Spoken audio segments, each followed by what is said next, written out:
अचानक खबर आई H1B visa की फीस बढ़ाकर $1 लाख यानी कि लगभग 88 लाख रुपए कर दी गई। अमेरिका जाने वाले लाखों इंडियंस आईटी प्रोफेशनल्स के लिए झटका किसी सुनामी से कम नहीं था।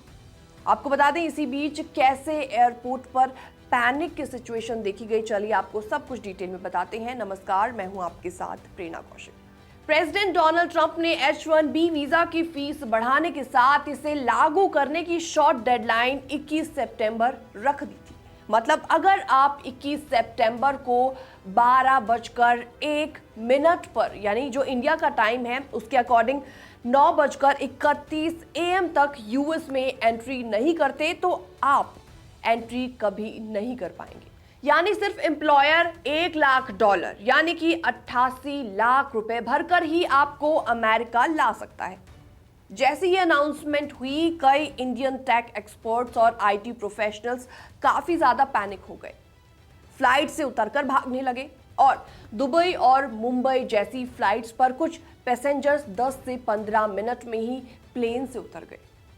सभी की चिंता यही थी कि अगर डेडलाइन मिस हो गई तो यूएस एंट्री मुश्किल हो जाएगी। फ्लाइट्स का किराया भी अचानक से डबल हो गया। न्यू दिल्ली से न्यूयॉर्क तक वन वे टिकट सिर्फ 2 घंटे में 37,000 रुपए से बढ़कर 70 से 80,000 रुपए तक पहुंच गया। तो ऐसे में किराया काफी ज्यादा बढ़ गया और H1B वीजा होल्डर्स में करीबन 70% इंडियंस शुमार है। इसलिए इस कदम का सबसे बड़ा असर इन्हीं लोगों पर पड़ा।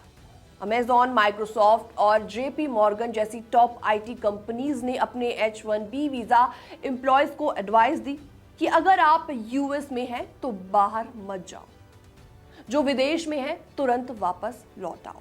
लेकिन कुछ एम्प्लॉयज जो कि इंडिया में छुट्टी या फिर किसी बिजनेस ट्रिप पर मौजूद थे, वो पहले ही डेडलाइन मिस कर चुके थे और अब उनके एम्प्लॉयर को $1 लाख यानी कि लगभग 88 लाख रुपए पे करने ही होंगे। सैन फ्रांसिस्को एयरपोर्ट पर काफी ज्यादा कैओस की कंडीशन देखी गई। फ्लाइट 3 घंटे तक रुकी रही क्योंकि कई पैसेंजर्स पैनिक में प्लेन से उतर गए। सोशल मीडिया पर मसूद राणा ने इस दौरान लिखा, SF एयरपोर्ट पर पूरी तरीके से अफरा तफरी मच गई। डोनाल्ड ट्रंप का नया H1B वीजा रूल सबको शॉक में डाल रहा है, खासतौर पर इंडियंस को।